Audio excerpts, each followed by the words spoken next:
Good afternoon. My name is Cindy Filona. I live in Kaukauna and I am a member of the Friends of the Kaukauna Public Library. And I'm very pleased to be here today. And what I am going to read, it's a poem. It's called The Hill We Climb, written by a young woman, Amanda Gorman.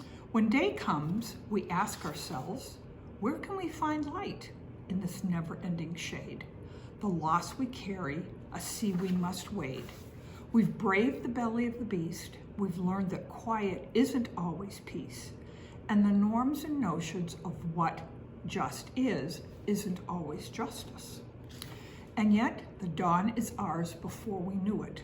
Somehow we do it.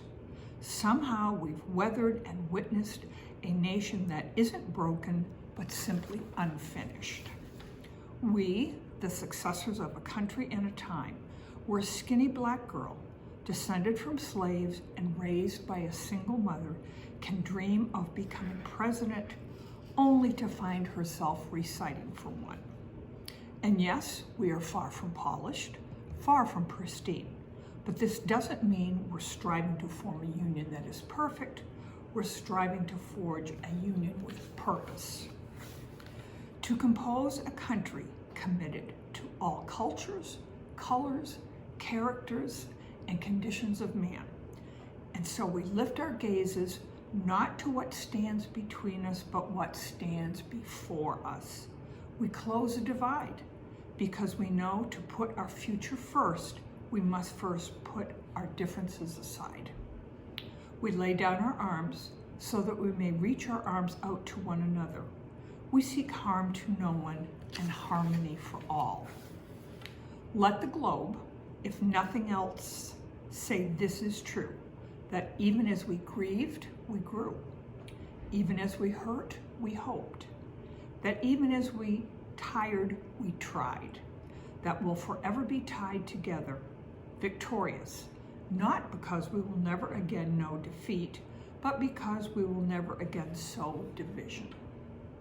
Scripture tells us to envision that, quote, everyone shall sit under their own vine and fig tree, and no one shall make them afraid. End of quote. If we're to live up to our own time, then victory won't lie in the blade, but in the bridges we've made. That is the promised glade. The hill we climb, if only we dare it, because being American is more than a pride we inherit. It's the past we step into and how we repair it. We've seen a force that would shatter our nation rather than share it, would destroy our country if it meant delaying democracy. And this effort very nearly succeeded.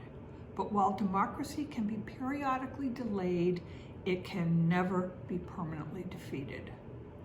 In this truth, in this faith, we trust. For while we have our eyes on the future, history has its eyes on us. This is the era of just redemption. We feared it at its inception. We did not feel prepared to be the heirs of such a terrifying hour. But within it, we found the power to author a new chapter, to offer hope and laughter to ourselves. So while once we asked, how could we possibly prevail over catastrophe, we now assert, how could catastrophe possibly prevail over us? We will not march back to what was, but move to what shall be. A country that is bruised but whole, benevolent but bold, fierce and free.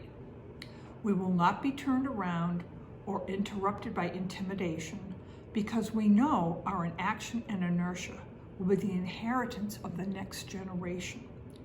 Our blunders became their burdens. But one thing is certain, if we merge mercy with might and might with right, then love becomes our legacy and change our children's birthright. So let us leave behind a country better than the one we were left. With every breath from our bronze-pounded chests, we will raise this wounded world into a wondrous one. We will rise from the gold-limbed hills of the West. We will rise from the windswept Northeast, where our forefathers first realized revolution. We will rise from the lake-rimmed cities of the Midwestern states. We will rise from the sun-baked south. We will rebuild, reconcile, and recover in every known nook of our nation and every corner called our country. Our people, diverse and dutiful, will emerge battered but beautiful. When day comes, we step out of the shade, aflame and unafraid. The new dawn blooms as we free it, for there is always light. If only we're brave enough to see it, if only we're brave enough to be it. Thank you.